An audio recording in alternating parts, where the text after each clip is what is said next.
جیسا کہ میں نے ایک بار پہلے بھی بات کی تھی، شاید اگر آپ کو یاد ہو، دو اسلام جو کہ 1949 میں لکھی گئی تھی، جس کے خالق تھے، رائٹر تھے ڈاکٹر غلام جیلانی برق۔ ڈاکٹر غلام جیلانی برق کی زندگی اور ان میں کی علمی خدمات کا جائزہ لیجیے تو آپ کی زندگی کی کنفیوژن جو ہے وہ ختم ہو جائے گی۔ باقی کنفیوژن کے خاتمے کے لیے ڈاکٹر برق 1901 میں پیدا ہوئے، خاندان مذہبی تھا اور سید بھی۔ ڈاکٹر صاحب کا شمار اسلامی دنیا کے چند سکولرز میں ہوتا ہے جو مدارس سے نکل کر یونیورسٹی تک پہنچے اور عربی زبان میں گولڈ میڈلسٹ لیا۔ انگریزی زبان پر اس قدر دسترس رکھتے تھے کہ اپنا تھیسس انگریزی میں لکھا اور آکسفورڈ اور ہارورڈ یونیورسٹی نے پاکستان بننے سے 7 سال قبل 1940 میں ان کی پی ایچ ڈی کی ڈگری کی تصدیق کی۔ وہ پاکستان بننے سے قبل ان 20 عالموں میں شمار ہوتے تھے جن کی پی ایچ ڈی کی ڈگری تھی۔ ڈاکٹر صاحب نے کی زندگی ڈاکٹر صاحب نے زندگی میں 17 کتابیں اور سینکڑوں مضامین لکھے۔ دو اسلام ڈاکٹر غلام جیلانی برق کی پہلی تحقیقی کتاب تھی۔ یہ کتاب 1949 میں شائع ہوئی اور یہ کتاب اسلامی تاریخ میں طویل مدت کے بعد نئی تحقیق کی شکل میں سامنے آئی۔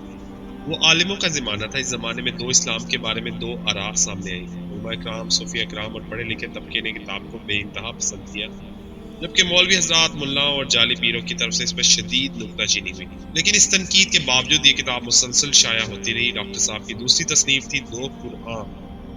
یہ کتاب 1942 میں برصغیر کے مشہور اور دینی علمی جریدے البنیان نے قسطوار شائع کی۔ دو قرآن کی اقساط 14 ماہ تک جاری رہی۔ یہ اقساط بعد ازاں کتاب کی شکل میں شائع ہوئی۔ ڈاکٹر صاحب کی تیسری تصنیف تھی ایک اسلام۔ یہ کتاب 1952 میں شائع ہوئی۔ اب آپ اگر دو اسلام، دو قرآن اور ایک اسلام کے بارے میں تحقیق کریں تو یہ تینوں کتابیں 1940 سے لے کر 1952 کے دوران لکھی گئی اور یہ شائع ہوئی۔ یہ تینوں کتابیں اسلام کے علمی پہلو پر مبنی تھیں، انسان کو کام پر راغب کرتی تھیں۔ یہ مسلمان کو اللہ کی فلسفی بتاتی تھی کہ ان کتاب کا مرکز نقطہ عمل، کام، صحیح اور تحقیق تھا۔ ڈاکٹر صاحب اہل ایمان کو یہ بتانا چاہتے تھے کہ یہ دنیا اس کی ہے جو محنت کرے گا۔ آپ کو کھیتوں سے لے کر فیکٹریوں تک اور سکولوں سے لے کر لیبارٹری تک دن رات ایک کرنا ہوگا۔ آپ تب جا کر زندگی میں آرام اور سائش پا سکیں گے۔ اللہ تعالیٰ پوری کائنات کا رب ہے۔ یہ ٹام کا بھی اتنا ہی خدا ہے جتنا عبد الرحمان کا۔ اللہ محنت پسند کرتا ہے اور محنت کرنے والوں کو کبھی مایوس نہیں کرتا۔ لوئی پاسچر ہو، نیوٹن ہو، مادام کیوری ہو یا آئنسٹائن یا کوئی بھی الخوارزمی، ابو علی سینا، امام غزالی، دنیا میں جو محنت کرے گا اللہ تعالیٰ اس سے نوازے گا۔ ڈاکٹر صاحب چاہتے تھے کہ مسلمان خانقاہوں تک محدود نہ ہو، وہ وظائف کے ذریعے دنیا کو مستر کرنے کی کوشش بھی نہ کریں، یہ محنت کریں، علم حاصل کریں اور اپنی دنیا آپ پیدا کریں۔ ڈاکٹر صاحب تاریخ اسلام کے نباز تھے، وہ سمجھتے تھے کہ غیر مسلموں کے ہاتھوں مسلمانوں کی 128 ریاستیں تباہ ہوئیں۔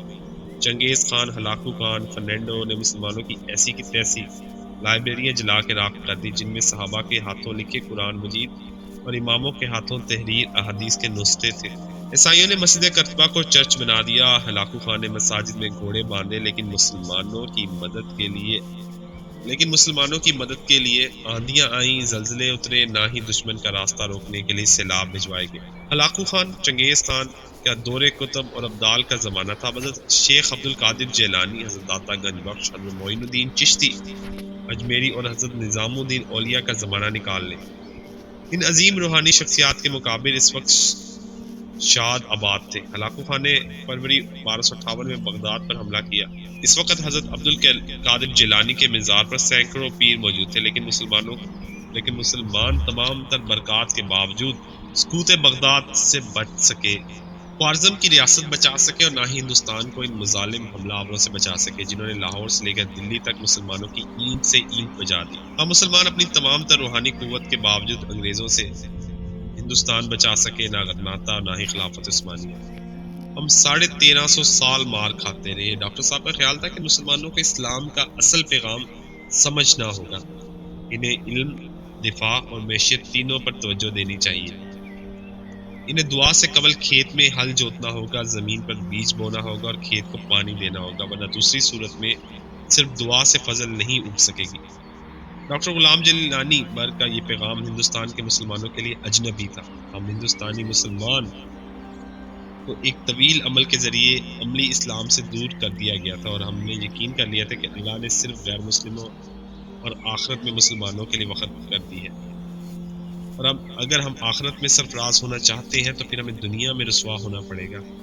ہمارے ذہن میں یہ رچ بس گیا ہے کہ دنیا دنیاوی کتوں کے لیے ہے، چنانچہ ہم نے دفاع، علم، تحقیق، انڈسٹری اور معیشت دنیاوی کتوں پر چھوڑ دی اور اپنے لیے ان کتوں کی غلامی پسند کر لی. یہ دنیاوی کتے اہل ایمان حکمران بن گئے.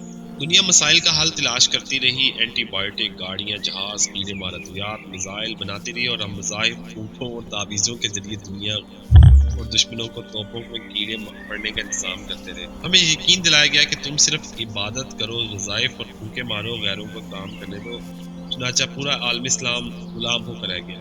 ہم نے اپنی غلامی کو مربی بنا لیا. ہم اللہ کے حکم سمجھ کر چپ چاپ بیٹھ گئے ہیں. ہم نے اپنے زوال، اپنی غربت اور اپنی مصیبتوں کو روحانیت کی شکل دے دی ہے.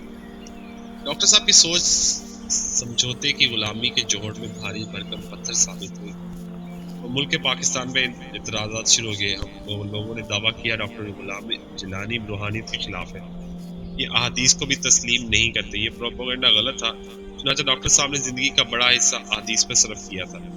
یہ سید زادے بھی تھے اور ان کے والد کا نام محمد قاسم شاہ تھا. یہ گاؤں میں نسبال میں امام مسجد بھی تھے.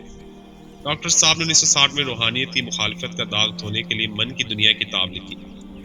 یہ کتاب روحانیت کے بارے میں تھی. ڈاکٹر صاحب نے من کی دنیا میں ڈاکٹر صاحب نے من کی دنیا میں ان مغربی علماء اسکالرز کے حوالے دیے جو مسلمان نہیں تھے لیکن اس کے باوجود اسلام کی روحانیت سے اتفاق کرتے تھے. یہ کتاب 1960 میں شائع ہوئی.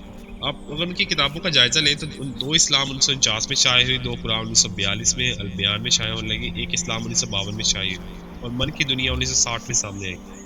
ڈاکٹر غلام جیلانی 12 مارچ 1958 تک حیات رہے. ڈاکٹر صاحب نے 1960 کے بعد 1985 تک 25 سال حیات رہے. اس عرصے میں انہوں نے سینکڑوں صفحات پر مشتمل مضامین اور 10 کے قریب کتابیں لکھی. ڈاکٹر صاحب کے انتقال تک ان کی چاروں کتب شائع ہوتی رہی.